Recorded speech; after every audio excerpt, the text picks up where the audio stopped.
Rise for the Pledge of Allegiance. I pledge allegiance to the flag of the United States of America and to the republic for which it stands, one nation, under God, indivisible, with liberty and justice for all. Good evening, all. Commissioner Pavone will be absent this evening. First items are over to you, Mr. Bopes. Okay, under discussion and update on status, the owner-occupied housing rehabilitation program. This is just something I wanted to keep the discussion going on. Is the application process is open. We have $300,000 allocated for this program, which would then break down to 30 $10,000 grants to residents who qualify for that program. To date, we have not yet received any applications. That's why I kind of want to bring this up. And maybe solicit some kind of feedback from residents if you're hearing from anything, if it's too complicated of a process, do we need to clarify it? But I'm hoping with the newsletter going out either this week or next, there's a big write-up in that newsletter on the program, so I'm hoping that's going to generate the interest of the people who might not have computer access and things like that. We have paper copies here, but I just at least want to keep the word out there that this program is up and running and open for applications. So I don't know if any commissioners have any questions on that, but I mean, the only thing I was thinking about that was that maybe if I had forgotten about the newsletter, but if we target certain neighborhoods where we know or believe that folks would qualify with mailers or something like that, you know, depending on the feedback we get from the newsletter, of course, no sense doubling up if we don't know. I mean, the newsletter's going to go to every resident in the township, right, John? Every resident, matter of fact, I have today, I received an electronic copy, and it's a flip book form, it's really nice, so I'll get that to you tomorrow, you can post it, we can post it tomorrow. Okay. Great. Yeah, let's see how that goes, and then maybe we can Okay. revisit. Did we send out a press release to the Times Herald? Yes, and it didn't get put in. Really? Yes. Because we sent out the, kind of like, I put together a little like schematic of, you know, what qualifies, what not, and we send it over to them, but we haven't. But I do have a new contact at WHYY that we're going to do a sit-down interview with them on, so that we could potentially talk about the program that way. So we're trying to find a way to use the media as best as we can. Talk to me later about that, because I know the CEO very well at WHYY. Okay. And Yeah, apparently they're taking more of an interest in local government now, so they have a person dedicated to Montgomery County that's been reaching out to the managers to kind of do like a community profile and like kind of what the things that are going on. So I'm going to use that program as a way to talk about it. Great, great. So it's going to be on the air? Yes, we're just coordinating dates right now, so. I don't need to talk about Okay. So any questions or comments on that? But we just want to keep the word going on this because we have the money sitting there, we want to spend it, so. Under B, the hookah lounge ordinance, this was something that was listed on the agenda for discussion last month. I just wanted to follow up to see if there's any feedback from the commissioners on the proposed language. I know Mr. Booz has worked with John Walco from Sean's firm on this ordinance. I think it mirrors an ordinance that was recently adopted in Upper Marion Township, so it's been tried and tested. It's just at the point now whether the board wishes to move forward with this, then it would be a motion next week to advertise if that's the case. Yeah, I agree. Okay, we will add that for Tuesday night. And then finally, the C, which is the Center for Watershed Protection, which is our, the topic is our MS4 program and GIS consulting. As you know, we use Cedarville Engineering for our MS4 program, and our previous project manager was a woman named Beth Euler, who had spoken before the board numerous times. Beth moved on from Cedarville probably about 6 to 8 months ago and went to the Center for Watershed Protection, which is a Maryland-based nonprofit that helps municipalities on protecting and restoring watersheds.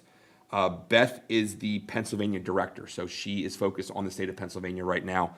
And the watershed does offer the same scope of work as what Cedarville currently provides us. However, being a nonprofit based, they can provide it at a much cheaper cost. And part of the reason why I suggested going to Cedarville when we made the change to break out stormwater to a separate firm was because of Beth. And Beth is well-versed and is kind of like a guru in this area. So we have an opportunity to work with Beth again. And it's my suggestion to the board is to bring the watershed protection, the Center for Watershed Protection on as our MS4 consultant, but also they'll be able to do our GIS system through Beth. In addition, it would be Beth's recommendation that we join the Perkiomen Watershed Conservancy as a member. They can provide the educational support at a cheaper rate than an engineering firm could, and make it a little bit more resident-friendly in regards to the terminology they use, and just kind of making it, a little bit more hands-on with what we do with our residents for stormwater. So I did have 2 proposals from Beth for that. On the MS4 side, the task 1, they would be inspections, which would be our priority outfall area, field screenings, post-construction stormwater management, inventory review, update, and follow-up inspections, putting us through a mock DEP inspection, just to make sure our staff and everything is in line with what we were looking for with DEP. It will be the annual MS4 status report and the 2025 notice of intent, which is our permit is expiring in 2025, so we have to do what they call an NOI and provide the supporting information to DEP to renew our permit for another 5-year period. And then on the technical assistance side, they're going to provide us up to at least 6 in-person project progress meetings with emails and that in regards to their municipal assistant program, which is our MCMs under our MS4. These are like the public education and outreach and public involvement and participation. And through that, they would hold a public meeting, the priority outfall screening reports, the stormwater BPM, which is best management practice inspection report, the complete PADEP MS4 inspection form, the annual MS4 status report, the 2025 NOI submission, 6 in-person project meetings, and an employee training in partnership with the Perkiomen Watershed Conservancy. Right now, on the hourly rate side, we're probably spending close to about $60,000 a year with Cedarville doing this work. Under their proposal, they're looking at $31,200 to perform this work. And joining the Perkiomen Watershed Conservancy would be an additional $1,000, but we're still getting significant savings.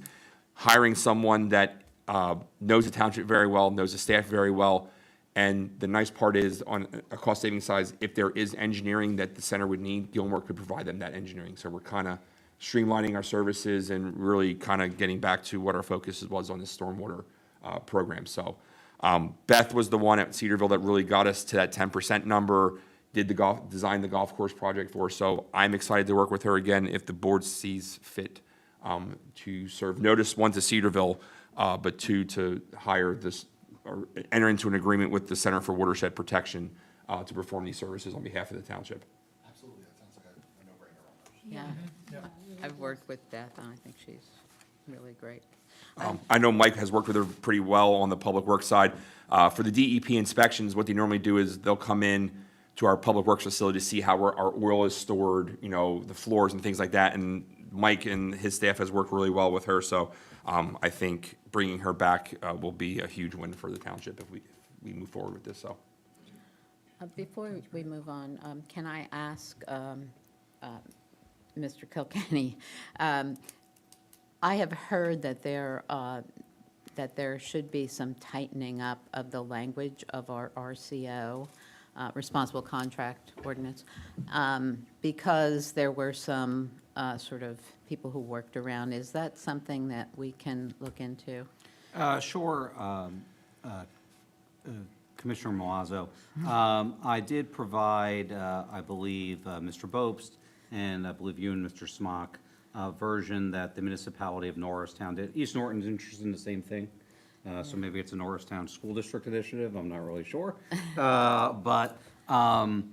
And it definitely tightens up the language. The RCO that we adopted 5 years ago is not out of date, but always we can definitely tweak things. And I have the example that I provided that Norristown did in many other municipalities. When they've updated, it's kind of used that format. I'll discuss with our engineering team and Mr. Bobst, and if you're so interested, have a example update for you to review. Okay, thank you. Everybody okay with that? Yeah. okay, does any commissioners have anything else under discussion or update for tonight? Yeah, I do. Oh, sorry. sorry, I know what you, yeah. Should I do it now or? Yeah, wait? do it now. You tell me. No, now you, yeah. All right. Sorry. Earlier, I sent an email to the board regarding our quarterly donation. Specifically, I had suggested an organization called Recycle, Read, Repeat. There's a brick and mortar store down the road in Norristown. I believe that it might be a good idea if we directed our donation there, and in exchange, I talked to Mr. Mopes about it, or actually, we all saw that, but to have some books to lend out in the lobby of our building for residents that might want to come and get a book, or keep a book, or drop a book off, or whatever. I just think it might be a good resource for our community, so they don't have to go too far to a library that's too far out of the township, because we don't really have a proper library in the township. Not certainly looking for it to be comprehensive, but I think this might be a good opportunity to help our residents. And I just wanted to kind of get feedback on that, if I could, please. It would be like those little libraries that are on the street. Yes, I would envision it being indoors. Yeah, I figured the lobby with shelving and stuff. Yes. Like them. Along that indoors. line, yes. You can Possibly a come little and- bit larger than that. Yeah, but you could come and get one, or you could come and drop one off. Yes.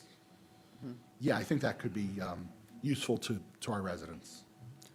I think it's a great idea if we have room. I think either between the long hallway where the bathrooms are here or in that lobby, we can make it work.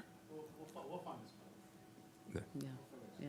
Do we have enough residents who come in who would take advantage of that? You'd be surprised the number of senior citizens that come in during sewer billings that drop off their payments that would, I mean, they just browse what we have in the library or in the lobby when it comes to pamphlets and things like that. So I think a book area like that would go over very well. I can donate a bunch of books, seriously, I mean, a bunch of novels that are current and. But yeah, I mean, would be if happy this to is do something that you want to move forward with, we can get specs or what their requirements are for space like that. But I definitely think we can make that work. Okay, that would be Good. a Great. great idea. I'll outreach, I'll broker that, and hopefully in the days and maybe the month coming up, we'll get a response. Thank you. Marty, are we all up to date on the contributions at this point? Yeah, so this would be for your third quarter Yes. donation? Yes. Yeah, I believe we are current to this point, and Yeah. then we got This would be today. your third one for the year. Yeah, Yeah. thank you for clarifying, because I had to think about that for a second, but thank you. Okay, moving on to manager's items. For your consideration on Tuesday night, would be consider authorizing execution of a settlement stipulation of assessment appeal for 400 Egypt Road. As most of you might be aware, this is the Quest Diagnostic Building. It's Quest Diagnostics Clinical Lab, Inc. It's roughly a 40-acre property that's owned by Quest Diagnostics. They did file an appeal for the value that was $11,340,000. On July 19, 2022, the taxpayer presented information to the Board of Assessment Appeals and issue a notice of assessment reduction, reducing the value of the property to $9,403,230. And based upon the applicable common level ratio of the implied market value, it would result in them getting a refund on their 2022 taxes and their 2023 taxes. The old assessment, as I said, is $9,403,230. They would get a refund for 2022 in the amount of $3,594.45. And 2023, they would get a refund in the amount of $6,726.95 for a total refund of $10,321.41. As the board is aware, normally in these situations, we let the school board do the driving in this process because they tend to take 85% of the tax bill that comes out, and the county and the township normally support them in their efforts. They signed off on this stipulation, so at this point, it's a recommendation of the solicitor and myself to approve this stipulation also. So I'll be listed for Tuesday night. Yeah, right. Luckily, we do budget for these kind of things, so it's, though, it is the nature of the beast when it comes to commercial properties like that. Item B, Jason, I'm sorry. Where are I know where the Quest Diagnostics office is. it's a very nondescript building on Egypt Road across from Willowbrook Apartments. Yeah, It just says 400 Egypt Road, but it's down that back drive. That's Quest Diagnostics. That's our customer service and testing center. Oh, I know where it was, but that many acres? It's a large parcel of it's a big building too. Oh, Yeah. so Oh, it's not the, It's very Testing. non-discrete. You really can't see it from Egypt Road. You can see, That's lab court is where oh, next to that's, Primo. yeah, never mind. yeah, but, I know, okay, I know exactly. Do you know? excuse me? Why it was devalued? They presented their argument to the Board of Assessment Appeal that the property was devalued, and the Board of Assessment Appeal took that. Thank you. No reason though. So item B, item A is good? Okay. Item B is consider authorizing the execution of a stipulation to settle assessment appeal for 2505 Boulevard of the Generals. And this is a 3-acre parcel that is owned by Alliance 2505 Generals LLC. I believe it is the Westco Distribution Electrical Supply Store down there. Again, the proposed settlement has a increase in the assessment for 2023 from going from $1,346,400 to a new assessment of $1,422,130, which would be an underpayment of $338.89 due back to the township. So at this point, obviously with the school district taking the lead, they recommend the settlement, and the solicitor and I also recommend the approval of this settlement with a refund, with a credit coming to the township. Yeah. That sounds good.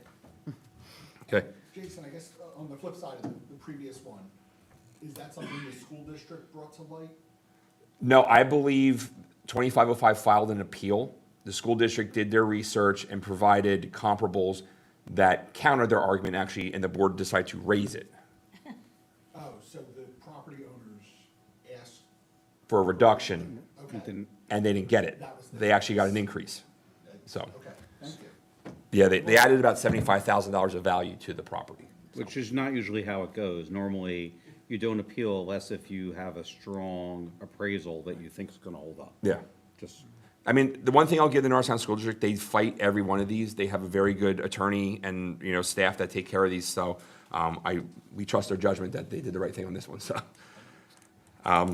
Item C would be a consider adopting the fiscal year 2024 minimum municipal obligation, or the MMO, for the township pension plans, and it would be for A, the police pension plan at $1,710,222, and B, the non-uniform employee pension plan at $634,496.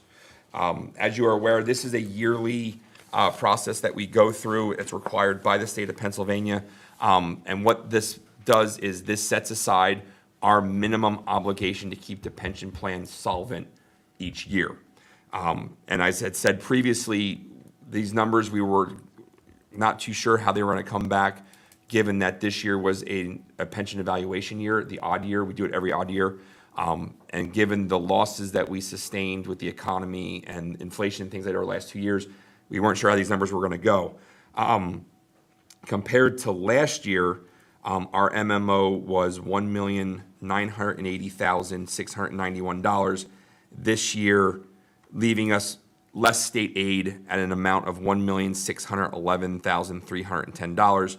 This year's MMO is $202,344,718. Less state aid comes out to $1,935,463, which is an increase of $324,163. For the year 2023, we had 26 officers and 25 non-uniformed as part of the MMO. This year, we have 27 officers and 25 non-uniformed employees. So numbers with retirements and drop, they tend to fluctuate. But if you look at this over the long period since I've been here in 2012, the number is relatively similar to those years. Just when we see retirements, they tend to dip and come back up. But obviously, this is the budgetary impact that we're going to take on. We have to look at. We're still getting in numbers on healthcare and things like that, so the budget's not completely in frame yet. We still have to do our revenues projections, but this is a number that we're going to have to be very cognizant of going into the budgetary process. So it doesn't scare me just yet. I want to talk to our pension advisors to see if this MMO will come down next year if we get better returns. So this might be a one-time thing that we might recommend smoothing it out with some money from reserves instead of advocating for a tax increase, things like that. But I want to get a better understanding from our pension advisors before we make any recommendations back to you.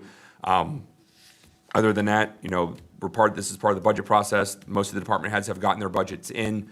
We'll start putting the pieces of the puzzle together and come back to you with a recommendation of how to fund our 2024 budget if necessary. But at this point, we're not going to sound the alarms, but we at least want to put this large number in front of you for your, awareness. So the large number is like 325K, give or take? Yes. Yeah.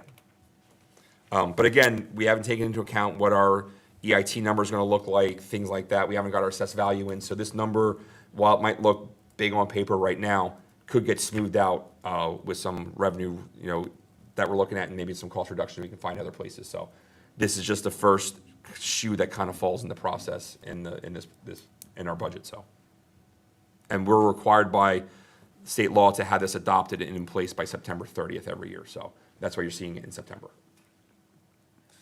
Any questions? So we need to approve this next week. This will be approved next week, yes. I mean, it's really not a choice. By law, we can't underfund our pension. Right. So this is a requirement that we follow Act 205 and the things that are required through us. We do the GASB evaluations and things like that. So these numbers are legitimate. These numbers are solid. These numbers are where they need to be. We'll just see how they fit into the rest of the budget. So the numbers are what they are, we just need to figure out how we're gonna fund it. Yes, yes. All right, that concludes the manager's items. Obviously, we will add the hookah lounge ordinance for advertisement, and I'm assuming approval for the watershed proposals. So we'll have 2 additional items under manager items or for voting on Tuesday night. And that concludes my agenda items. Okay. Commissioners' comments? I want to remind everyone that on September 18th, from 5:30 to 8:30, we are going to have an open house here in this building for the comprehensive plan. There'll be stations available for input from the public on transportation, trails and open space, housing, and economic development. The Naomi, what is her name? Naomi Krim is from the Montgomery County Planning Commission. She's leading this, so hopefully we'll get some good attendance from the public. And again, that's Monday, September 18th, from 5:30 to 8:30 p.m. right here in this space. The Recreation Committee met the past month, and they got together their movie night and are planning for the Fall Festival. Mr. Zedzi will fill you in on that next week. The Silver Circle will be meeting, their first meeting in September, on September 20th from 1 to 3 at the Firehouse. We're going to have a mini information fair for people and do some bingo. So that'll go over, I think. People like that. And I was going to say, there was something else I was going to say. Oh, I started a new list. We already have 28 people who want to attend, so it's looking very good for this year. That's it. The Civil Service Commission is holding a special meeting on September 19th to review the sergeant exams, is that? Certified the tabulate. And, what's it called? Arts and culture. The Arts and Culture, I'm thinking AOC, Arts and Culture Commission met. We are still looking for members. We need 2 more members to fill it out. So if anyone knows anyone with an arts background, please, who might be interested in serving, please let us know.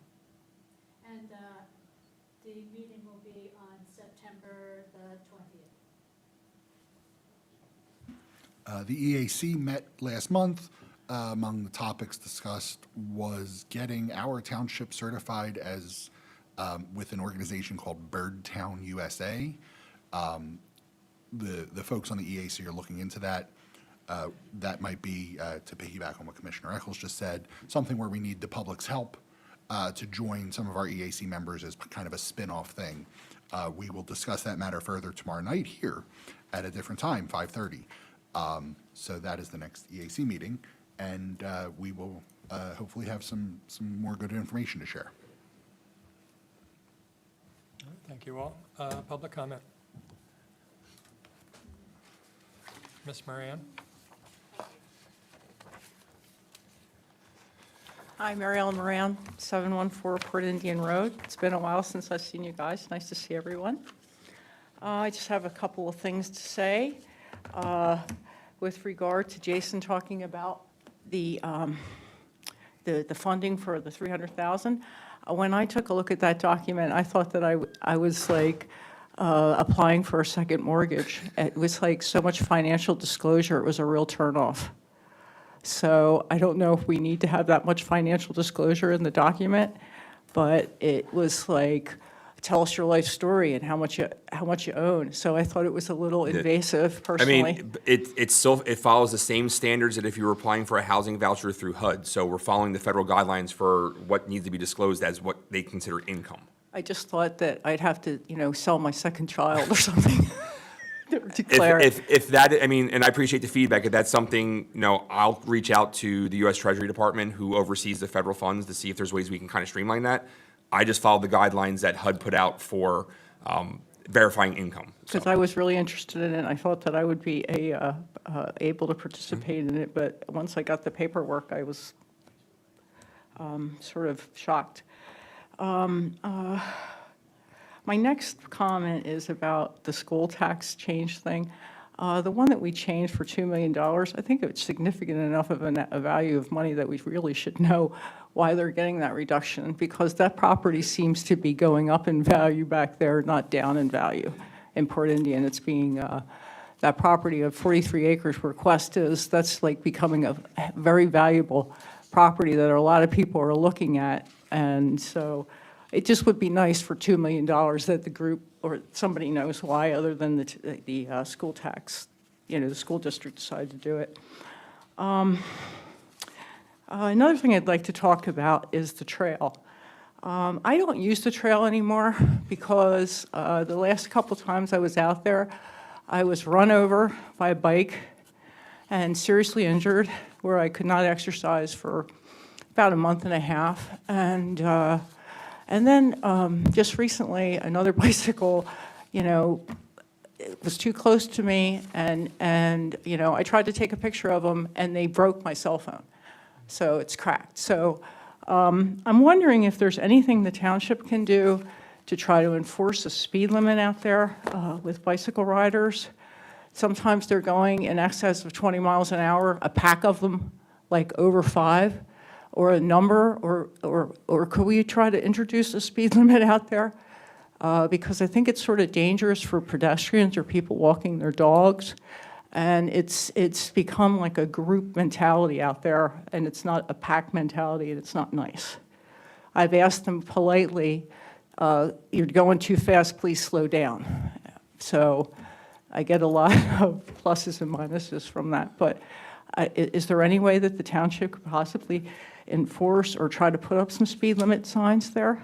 I think what the chief and I can do first step is reach out to the county, who's Michelle Harris, who's our regional rep for the trail, but also reach out to Schuylkill River Greenway Association, who oversees the trail, and see if they have any recommendations for, like, I don't know if we want to call it traffic calming or what, but I just don't know how we would police the verified speed on a bike down there, but we can come up, we'll see what solutions we can Maybe you could find. say, like, just put a sign up there, this trail's for everybody. And, I mean, they are in excess sometimes of 20 miles an hour.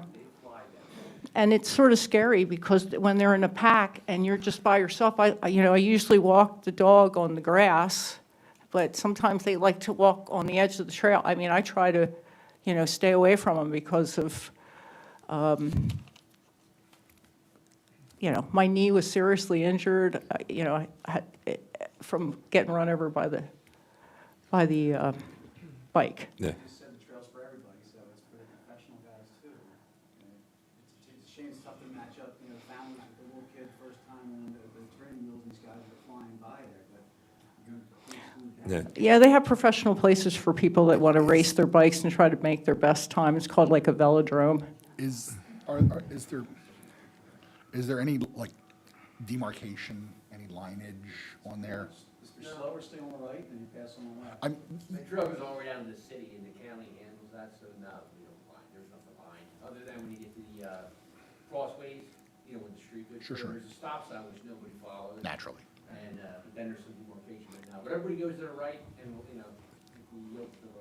And there, I mean, I can And it sounds reach like out. you're doing that, Yeah. especially the way you I described how you're. can reach out to Tim Fenchel, who's a deputy director for the Schuylkill River Greenway, who's in charge of the trail, and see if they have signage that they can put up I or was something going to like say, that. I So, know there's yeah. signs because I've seen signs, and certainly bicycle organizations have recommendations for being polite on the roads as well. So obviously not everyone's following that, but No, I can see what kind of signs we can put up, Yeah. get for you down there. I really appreciate it. The last point I wanted to bring up was about the golf course. I was in attendance of the meeting at the golf course, and I'm just wondering if there's any follow-up to that, or is the case going into trial, or what's the docket number, so maybe we could look at it? All right, I mean, just to clarify for everybody who's probably watching, you're referencing Westover and the VRJ litigation? Yeah. Okay. The development of, I guess, 75 or 80 Sure. townhomes that they discussed putting in the golf course.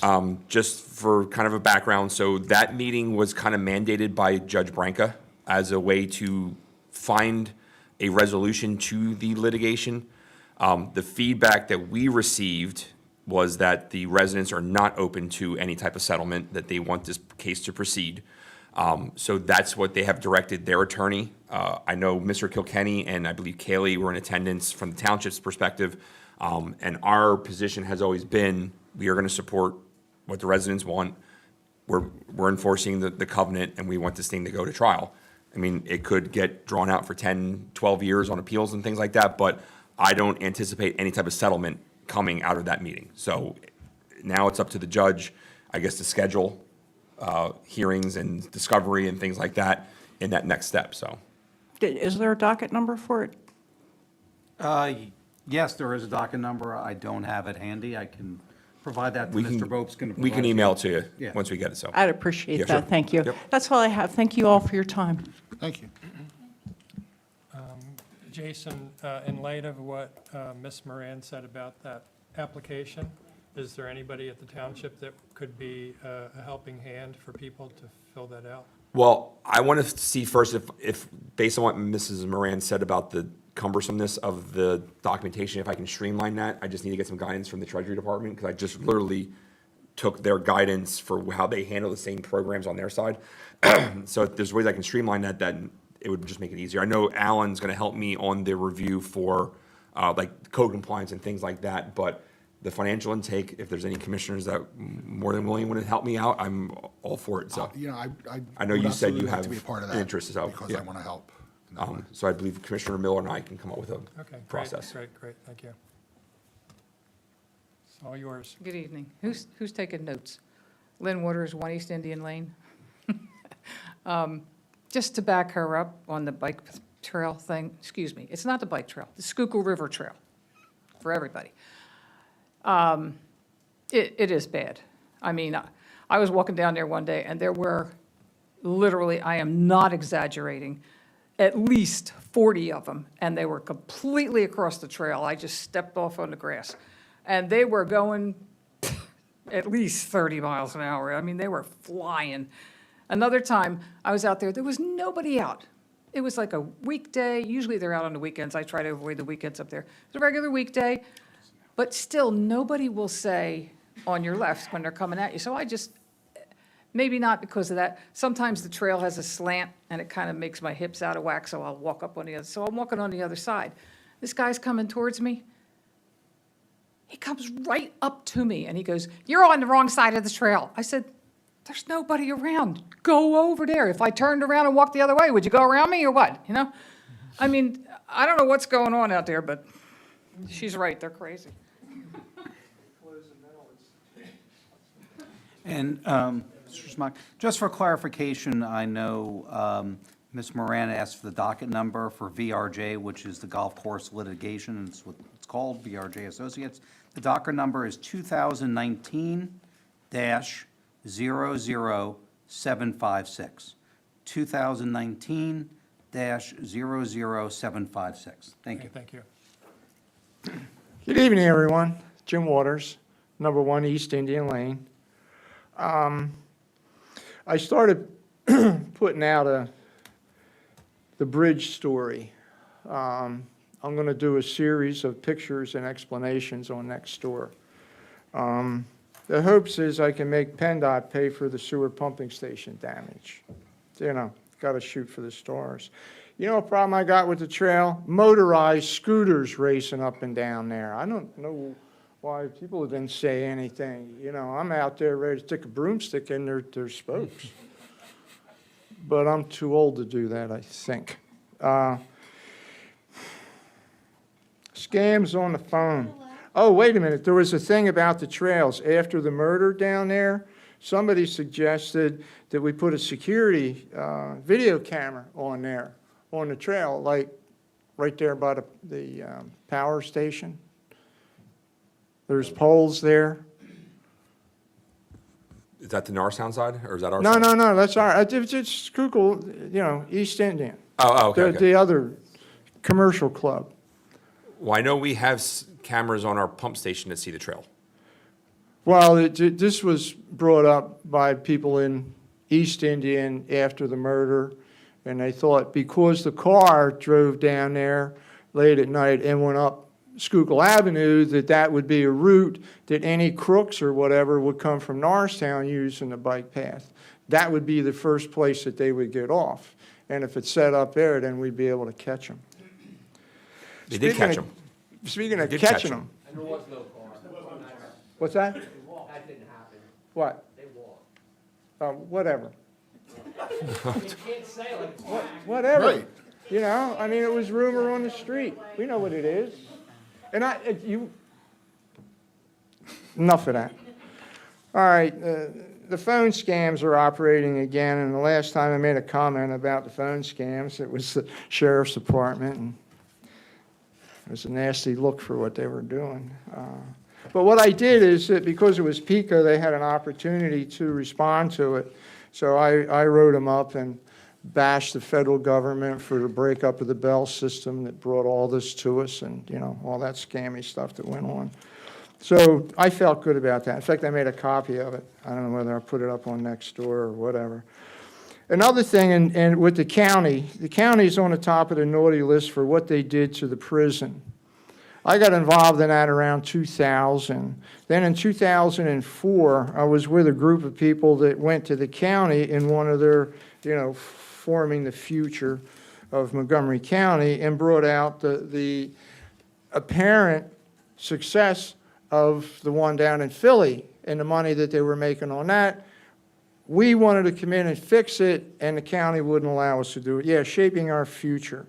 So I'm joining up with some people down there to raise hell about it. The way I see it, with what I have information-wise, the penitentiary down in Philly, to begin with, it was making $600,000 a year. Just like the golf course. If the golf course was making $600,000 a year, we'd love it, right? So the idea that Norristown isn't supporting the community and it's the county's fault, I said $18 million Norristown would have had better, would have had tourism, et cetera, et cetera. So I got in touch with the people down there, and I'm going to start communicating with them to find out exactly what the county deprived Norristown of by not allowing us to take over that old prison. Now they want to knock it down, and they're spending $50 million on, well, they got to save the buildings. Does us include us? What's that? You said us. You said they're taking it over and preventing us from doing something. No, it was a group I was involved with that was associated with the zoo. The zoo had done a study on it. That had what to do with us? The only thing it has to do with us is if Norristown makes money and their property values go up and they get rid of the abandoned mess that's down there, it would be a revenue-producing entity instead of drawing the school tax money from us and East Norriton. The bottom line is the Act One Commission explained it all. And that's what the bottom line is. The farther in the toilet that Norristown goes, the more East and West has to pay for the school taxes. I guess that doesn't make sense. It makes sense, I just don't know what we can do about it. No, you can't do anything. I'm just trying to figure out the relevance to the agenda I'm just items sharing here. with you with respect to the academy that I was involved in. I feel that, you know, I'm a citizen annoyance. Well said. Give me what I want and I'll go away. Just, you know, give us that prison. Let us make what we wanted to make out of it. Thank you very much. You're welcome. All right, thank you, Thank Mr. you all Waters. for your patience. We'll talk later. Anyone else for public comment? Can I get a motion? So to close? moved. Second? Second. All in favor? Aye. Comment is closed. All right, there's no new business. Under meeting dates, the EAC, as Commissioner Miller said, will meet in this room tomorrow. It's September 6th at 5:30 PM. The Recreation Committee will meet on September 13th at 7 PM. The Planning Commission will be hosting the open house for the comprehensive plan on September 18th from 5:30 to 8:30 in this room. The Arts and Cultural Commission will meet on September 20th at 6:30 PM. There is no zoning hearing board for the month, and the Human Relations Commission will meet on September 28th at 7 PM. And that concludes the agenda. Okay, got a motion to close out the meeting for the evening. A second? All in favor? Aye. Good night, everyone.